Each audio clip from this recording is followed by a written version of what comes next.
તો આ તરફ અરવલ્લી જિલ્લાના માલપુર પાસે વાત્રક નદીમાં પૂર આવ્યું છે અને તેને કારણે માલપુર પાસેનો જૂનો પુલ પાણીમાં ગરકાવ। ઉપરવાસમાં ભારે વરસાદને કારણે જળસ્તર વધી રહ્યું છે। આ તરફ લોકો પણ મુસીબત સમાન આ પાણી જે છે તે પડી રહ્યું છે। પ્રશાસને લોકોને અપીલ કરી કે તેઓ વાત્રક નદીના કિનારે ન જાય।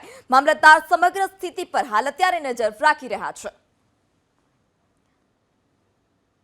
અરવલ્લીના માલપુરમાં આવેલું રાજેરુ તળાવ અને જે હાલ અત્યારે વરસાદી પાણીને લઈ ઓવરફ્લો થઈ રહ્યું છે।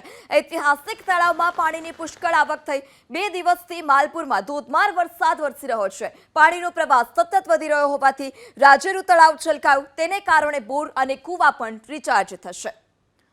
તો બોર અને કૂવા પણ રિચાર્જ થશે। તળાવ હાલ અત્યારે છલોછલ છે। માલપુરનું રાજેરુ તળાવ હાલ અત્યારે વરસાદી પાણીને લઈ ઓવરફ્લો થયું।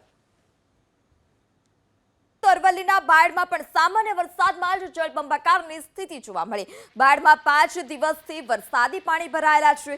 વરસાદે વિરામ લીધો હોવા છતાં પણ પાણી ઓસરવાનું નામ નથી લઈ રહ્યા। તાલુકા પંચાયતનું પરિસર પણ હાલ અત્યારે તળાવમાં ફેરવાયું। તો શ્રીનાથજી, લખેશ્વરી વિસ્તાર, પંજાબી સોસાયટી વરસાદી પાણીમાં ગરકાવ। અમુક મકાનોમાં વરસાદી પાણી ઘૂસતા રહીશો પણ પરેશાન છે। ભાજપ શાસિત બાયડ પાલિકાની પ્રી મોન્સૂન કામગીરી ફક્ત અને ફક્ત કાગળ પર જ જોવા મળી।